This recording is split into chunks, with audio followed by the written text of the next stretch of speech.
नमस्कार दोस्तों, मैं हूं राघवेंद्र शुक्ला और आपका एक बार फिर स्वागत है जीएस मंत्रा के इस ऑनलाइन प्लेटफॉर्म पर, जहां हम लोग बाल मनोविज्ञान का अध्ययन कर रहे हैं।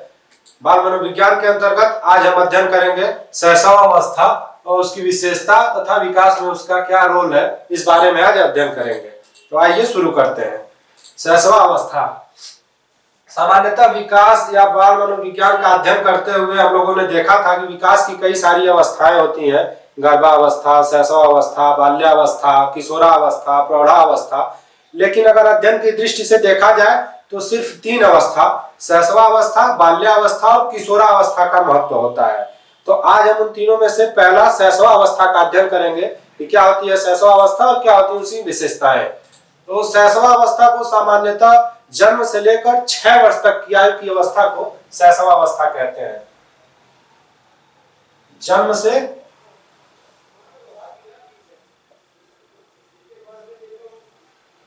6 वर्ष तक की आयु।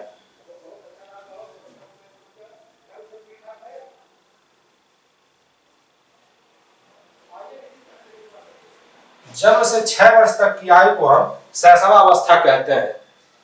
शिशु को अंग्रेजी में हम इन्फेंट कहते हैं। क्या कहते हैं?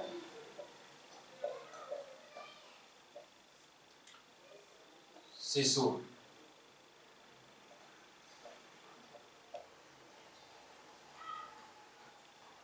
शिशु को अंग्रेजी में इन्फेंट कहा जाता है। ये हम इसलिए बता रहे हैं क्योंकि बहुत सारे मनोवैज्ञानिक शैशवावस्था की आयु निर्धारण करने में, जैसे हर्लॉक महोदय हैं, वो कहते हैं कि जन्म से 2 सप्ताह तक की आयु को शैशवावस्था के अंतर्गत रखा जाना चाहिए। एक हमारे ही देश के मनोवैज्ञानिक हैं कुप्पुस्वामी, वो कहते हैं कि जन्म से लेकर 3 वर्ष तक की जो आयु होती है वो शैशवावस्था होती है। तो ऐसा लोग क्यों कहते हैं, उसके पीछे रीजन ये है कि शिशु को अंग्रेजी में इन्फेंट कहते हैं, जो लैटिन के 2 शब्दों इन तथा फारी से बना है। इनका अर्थ होता है नहीं।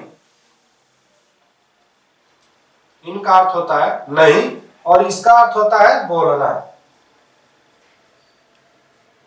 अर्थात इन्फैक्ट का जो शाब्दिक अर्थ होता है वह होता है नहीं बोलना, अर्थात बोलने में असमर्थता। बोलने में असमर्थ। प्रायः देखा जाता है कि 3 साल तक की आयु के बच्चे कोई सार्थक शब्द बोलने में सक्षम नहीं पाए जाते हैं, लेकिन 3 साल के बाद वह सार्थक शब्द बोलना सीख जाते हैं या सार्थक शब्द बोलना शुरू कर दिए जाते हैं। इसलिए तकनीकी रूप से अगर देखा जाए तो शैशवावस्था जन्म से लेकर 3 वर्ष तक की आयु को माना जाता है, लेकिन उस तरह से 5 या 6 वर्ष तक सामान्यतः माना जाता है। तो कभी कभी एग्जाम में क्वेश्चन पूछ देता है कि तकनीकी रूप से शैशवावस्था की आयु कितनी होती है। तो हम जान जाए कि तकनीकी रूप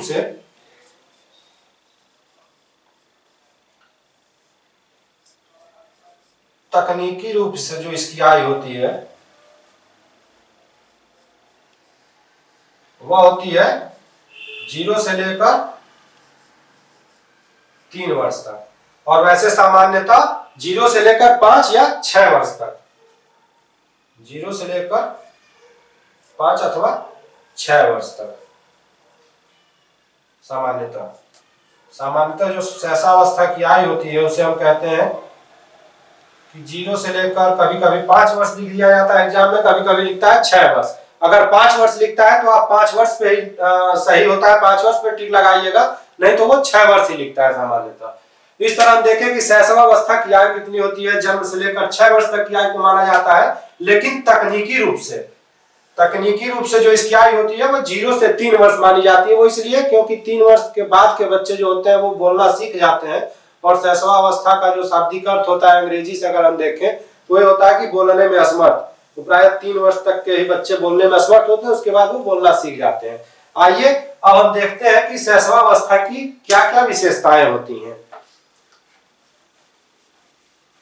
शैशवावस्था की बहुत सारी विशेषताएं होती हैं जो हमें जानना अति आवश्यक है, इसलिए हम देखेंगे कि शैशवावस्था की क्या विशेषताएं होती हैं। शैशवावस्था की विशेषताएं।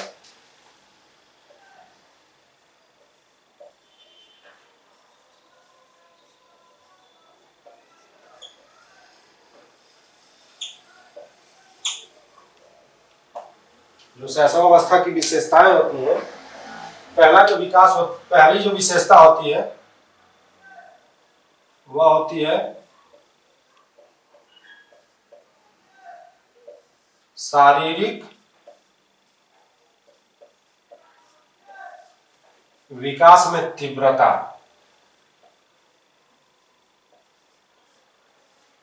शैशवावस्था की पहली विशेषता जो होती है वह होती है शारीरिक विकास में तीव्रता। शारीरिक विकास में तीव्रता से अर्थात मतलब मेरा ये है कि आप देखते होंगे शुरू से 0 से लेकर और 5 वर्ष तक की आयु को शैशवावस्था कहा जाता है, या 6 वर्ष तक की आयु को शैशवावस्था कहा जाता है। और इस उम्र में बच्चों का विकास बहुत तेजी से होता है, शारीरिक विकास उनका बहुत तेजी से होता है, उनकी मांसपेशियां बहुत तेजी से बढ़ती हैं, उनकी लंबाई बढ़ती है, उनके भार में बहुत तेजी से वृद्धि होती है। 1 साल के बच्चे की लंबाई कुछ और होगी, 3 साल के बच्चे की लंबाई उसकी 2 गुनी 3 गुनी हो जाती है, उसके भार में बहुत ज्यादा बढ़ोतरी होती है। इसलिए शैशवावस्था की जो पहली सबसे प्रमुख विशेषता होती है वह होती है शारीरिक विकास में विशेषता, शारीरिक विकास में तीव्रता। दूसरी जो विशेषता होती है वह होती है मानसिक विकास में तीव्रता। क्या होती है? मानसिक विकास में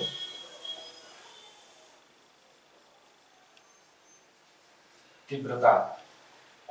शैशवावस्था अर्थात 0 से 6 वर्ष तक की आयु के बच्चों में मानसिक विकास भी बहुत तेजी से होता है, उनकी सोचने समझने की शक्ति, उनको बोलने की शक्ति। इसलिए अगर हम देखें तो उनकी जो दूसरी सबसे प्रमुख विशेषता होती है वो होती है कि उनकी मानसिक विकास में बहुत ज्यादा तीव्रता होती है।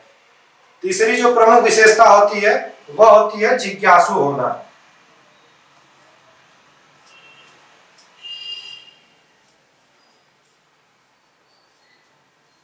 जिज्ञासु प्रवृत्ति का होना।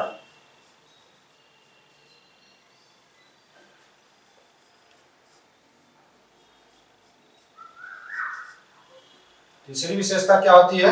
जिज्ञासु प्रवृत्ति का होना। अर्थात जो इस उम्र के बच्चे होते हैं वो बहुत ज्यादा जिज्ञासु होते हैं। कभी कभी आप देखते होंगे कि वो हर बात पे क्वेश्चन करना, उनका हर चीज को जानने के लिए उत्सुक रहना, यह दिखाता है हमें कि उनकी जिज्ञासु प्रवृत्ति जो होती है वह बहुत ज्यादा तीव्र होती है। वो अपने ही खिलौने को तोड़ के देखना चाहते हैं कि इसमें क्या है, या इस तरह से और भी बहुत सारी चीजें जो उनके आसपास घटित होती रहती हैं वो उनके बारे में जानना चाहते हैं। इसलिए जो तीसरी सबसे बड़ी उनकी विशेषता होती है वो होती है जिज्ञासु प्रवृत्ति के होते हैं।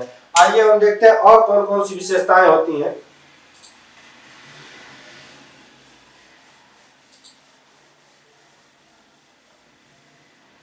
एक विशेषता होती है उनकी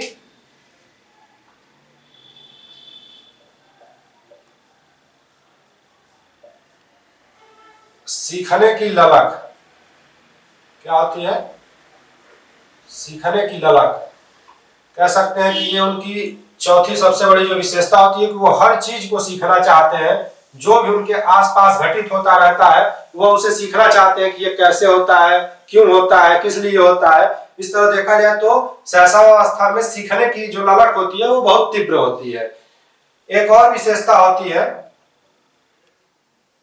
जो उनके मनोरंजन का एक साधन भी होता है कि दोहराने की प्रवृत्ति।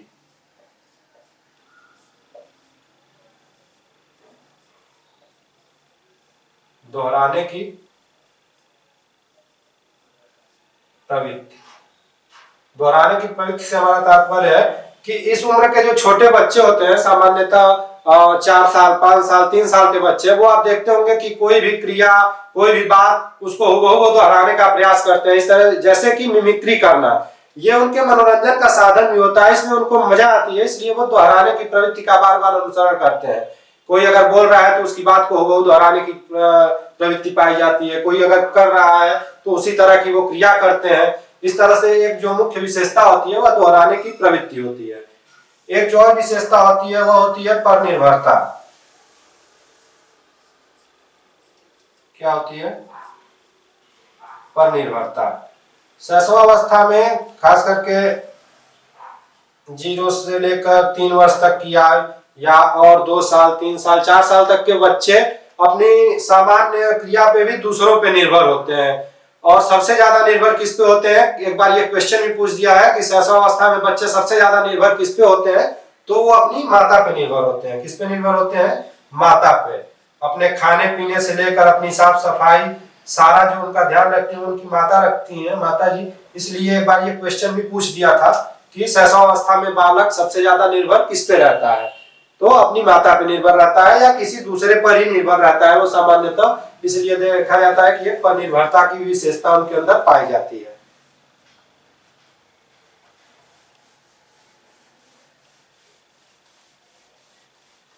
एक और विशेषता जो होती है वह होती है सामाजिक भावना का विकास।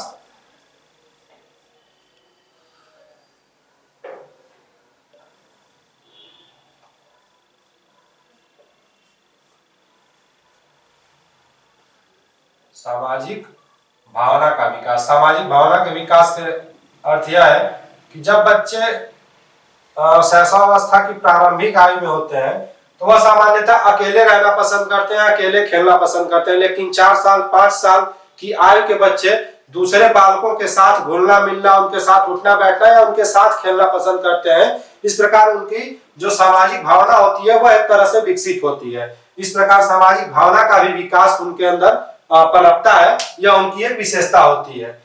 एक और विशेषता जो होती है वह होती है स्वप्रेम की विशेषता। स्वप्रेम की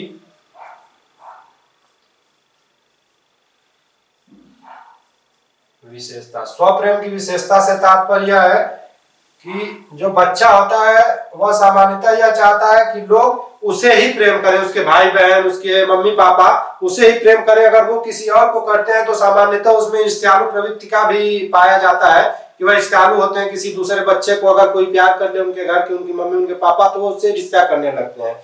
वो चाहते हैं, एक अधिकार का भाव होता है उनके अंदर कि लोग उन्हें ही प्यार करें। तो इस तरह से स्वप्रेम की भावना भी पाई जाती है जो शैशवावस्था की एक विशेषता होती है। एक जो सबसे प्रमुख विशेषता होती है वह होती है कि नैतिकता का अभाव, नैतिकता का अभाव पाया जाता है। शैशवावस्था में नैतिकता का अभाव पाया जाता है। नैतिकता के अभाव से तात्पर्य है कि वह किसी काम को इसलिए नहीं करते हैं या ये सोच के नहीं करते हैं कि वो अच्छा है, बुरा है, सही है या गलत है। वह प्राय जो उन्हें अच्छा लगता है वो करते हैं। उनमें इस चीज का नैतिक ज्ञान नहीं रहता है कि वो काम सही है अथवा गलत है, अच्छा है अथवा बुरा है। इसलिए अगर हम देखें तो शैशवावस्था की जो प्रमुख विशेषताएं हैं उनमें पहली जो विशेषता होती है वह शारीरिक विकास की तीव्रता होती है, मानसिक विकास की तीव्रता होती है, सामाजिक भावना का विकास पाया जाता है, स्वप्रेम की भावना होती है, नैतिकता का अभाव होता है। ये सारी जो होती है यह शैशवावस्था की कुछ प्रमुख विशेषताएं हैं। आइए हम देखेंगे कि शैशवावस्था में शिक्षा का क्या रूप होना चाहिए या शैशवावस्था में शिक्षा किस प्रकार की होनी चाहिए। क्योंकि शैशवावस्था की ये जो विशेषताएं हैं इनको ध्यान में रखते हुए शैशवावस्था में शिक्षा की विशेषता कुछ भिन्न प्रकार की होती है और प्रत्येक माता पिता या प्रत्येक शिक्षक की ये जिम्मेदारी होती है कि उनकी विशेषताओं को ध्यान में रखते हुए वह शैशवावस्था में उनके शिक्षण की व्यवस्था करें।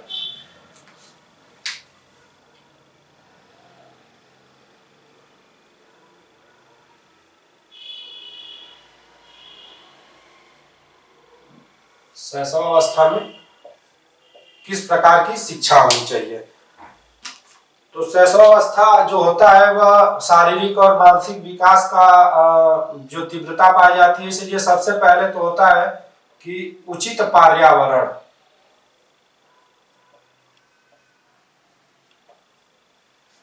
उचित पर्यावरण से हमारा तात्पर्य है कि शांति सुरक्षित माहौल, शांत और सुरक्षित माहौल में ही किसी बच्चे की शिक्षा का बेहतर प्रबंध हो सकता है। इसलिए उचित पर्यावरण का होना अति आवश्यक है। दूसरा है पालन पोषण।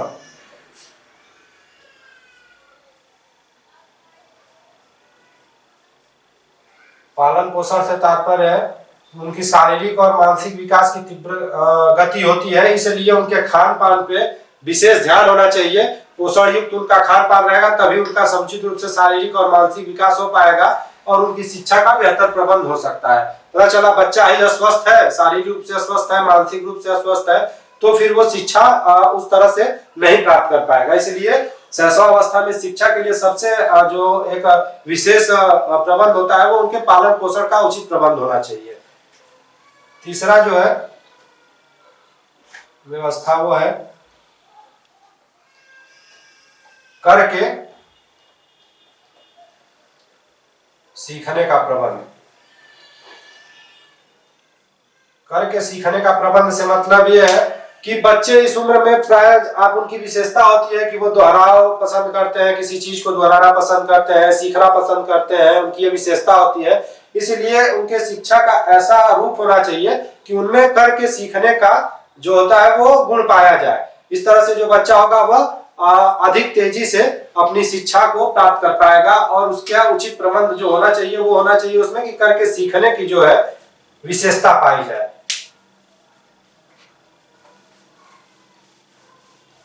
और जो विशेषताएं होती हैं उनमें जिज्ञासा की उनकी संतुष्टि होनी चाहिए।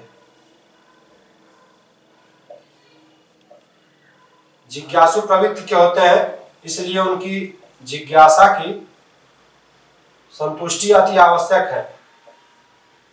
वह हमेशा क्वेश्चन पूछते रहते हैं, हर चीज पे क्वेश्चन पूछते रहते हैं। इसलिए माता पिता या शिक्षक का यह नैतिक कर्तव्य है कि उनकी जिज्ञासा को हमेशा शांत करते रहें। वो नहीं तो पता चला वो कुछ पूछे और आपने उन्हें डांट दिया या उन्हें नहीं बताया, फिर वो या तो पूछेंगे नहीं या जानने का प्रयास नहीं करेंगे। इसलिए जिज्ञासा की संतुष्टि अति आवश्यक है। सामाजिक भावना का विकास।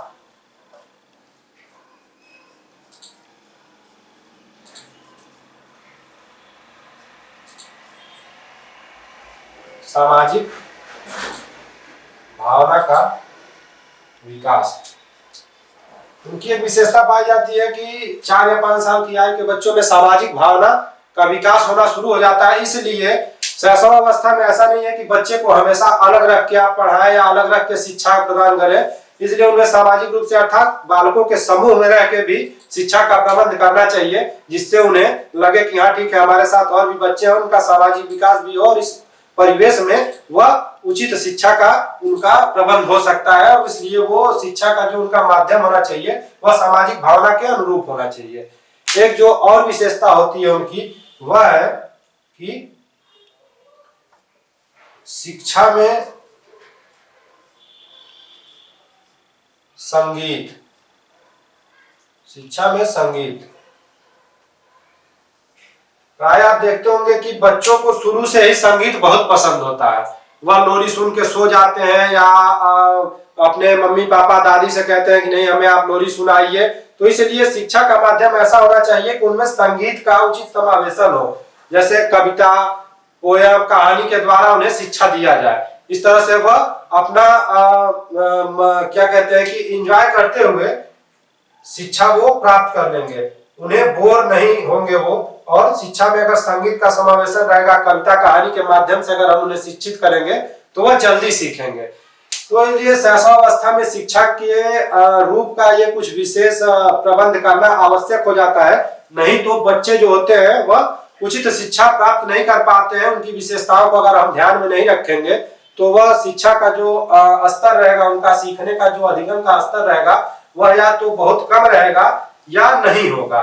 तो इसलिए अगर हम शैशवावस्था में शिक्षा उन्हें देना चाहते हैं तो उनकी विशेषताओं को ध्यान में रखते हुए ही शिक्षा का प्रबंध किया जाना चाहिए। तो आज हम लोगों ने देखा शैशवावस्था की क्या विशेषताएं होती हैं, शैशवावस्था में शिक्षा का रूप क्या हो सकता है।